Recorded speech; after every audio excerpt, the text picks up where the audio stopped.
I came here from York in 1910. Should be a year old then. 1916 or 17 we went back to York from Hutton rather. I had about 6 years. Came back to Hutton again in 1925. And I've been more or less here since then, apart from odd seasons working away on excavations in the 1960s and early 70s. I've only lived away from home for 2 or 3 years. In the 1930s I lived at Huddersfield. Then I came home and my father was ill and carried on with this photographic business.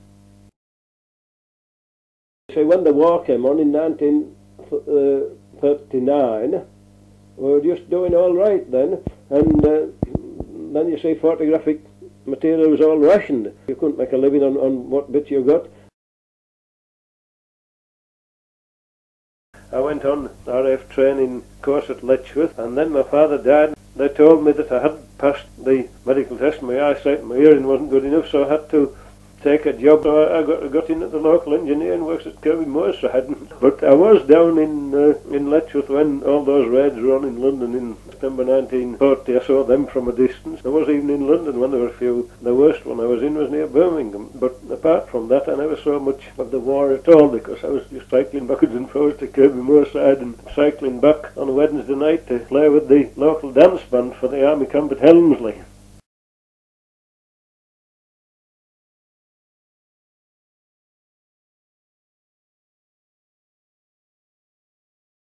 And then after that, of course, I carried on with photography, but it got more and more difficult to make a living working on your own, so I took a job on at the post office. So I took it on. I worked at that for a couple of years.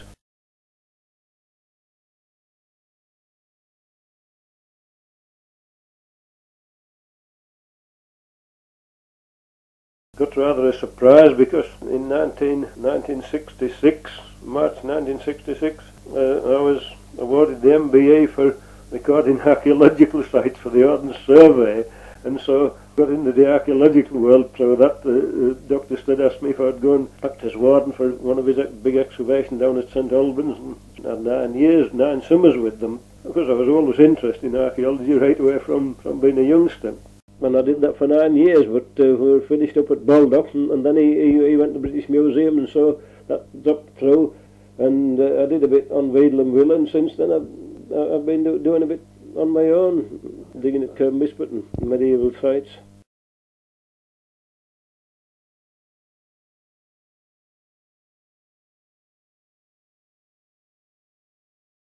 We didn't expect anything, you see, really, because it's just a privilege to get them printed, you see. It's an awful job getting anything like that printed nowadays.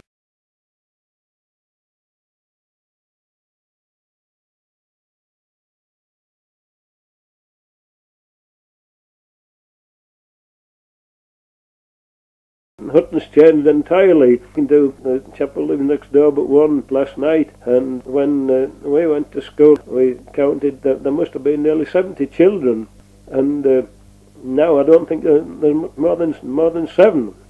The difference is very great. The well-to-do retired people were very much in the minority. Well, now they're by far in the majority, and the working people are half a dozen houses at the most, shut up more or less permanently, or just occupied for 2 or 3 weeks in the summer, and then there's always 3 or 4 for sale at fantastic prices in 30,000-40,000 range. That's where it's got to now.